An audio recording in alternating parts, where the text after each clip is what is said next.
और नोएडा के सेक्टर 150 में इंजीनियर युवराज की मौत के मामले में अब इंसाफ की घड़ी करीब आ गई है। एसआईटी की जांच के आखिरी दिन नोएडा अथॉरिटी और पुलिस ने अपनी भारी भरकम रिपोर्ट सौंप दी है। करीब 7 घंटे चली मैराथन पूछताछ में कई चौंकाने वाले खुलासे हुए। सूत्रों की माने तो अधिकारियों के बयानों में भारी विरोधाभास मिला है, जिससे साफ है कि सिस्टम की लापरवाही ने एक होनहार की जान ले ली।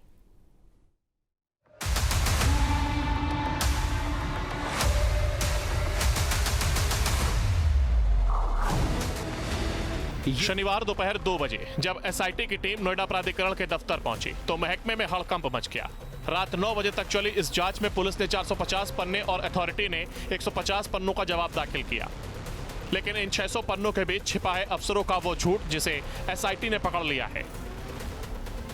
एसआईटी के बड़े सवाल: बिल्डर के प्लाट में पानी कब से भरा था और कार्रवाई क्यों नहीं हुई? 90 डिग्री के खतरनाक मोड़ पर साइन बोर्ड और बैरिकेड्स क्यों नहीं थे? बिल्डर को बेसमेंट में खोदकर खुला छोड़ने की छूट किसने दी? हादसे के 3 दिन बाद तक जिम्मेदार अफसर मौके पर क्यों नहीं पहुंचे?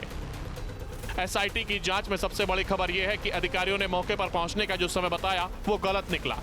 जब युवराज की कार उस मौत के गड्ढे में गिरी थी तब जिम्मेदार अफसर दफ्तरों में बैठकर निचले स्तर के कर्मचारियों की रिपोर्ट का इंतजार कर रहे थे। हद तो यह है कि 31 दिसंबर को हुए ट्रक हादसे से भी सबक नहीं लिया गया। चश्मदीद मुनेंद्र और उसके परिवार के बयानों ने अथॉरिटी के दावों की पोल खोलकर रख दी है। 150 में बिल्डर के प्लॉट में डूबकर इंजीनियर की मौत के मामले में एसआईटी जांच जो है तेज होगी। जहां सूत्रों के हवाले से बड़ी खबर मिली है, जहां एसआईटी जांच के दौरान संबंधित अधिकारियों के बयानों में विरोधाभास घटना के बाद भी मौके पर नहीं पहुंचे। या प्राधिकरण के जिम्मेदार अधिकारी और जो अफसर हैं उसने एसआईटी के दिए गए बयानों में मौके पर पहुंचने में समय गलत बताया गया है। प्राधिकरण की तरफ से जिम्मेदार अफसर 3 दिनों तक घटना स्थल पर नहीं पहुंचे और घटना में लीपापोती करते रहे और अपने दफ्तर में बैठकर निचले अधिकारियों से आदेश देते रहे। एसआईटी अब इन्हीं सभी बयानों और 600 पन्नों की रिपोर्ट का अध्ययन कर रही है।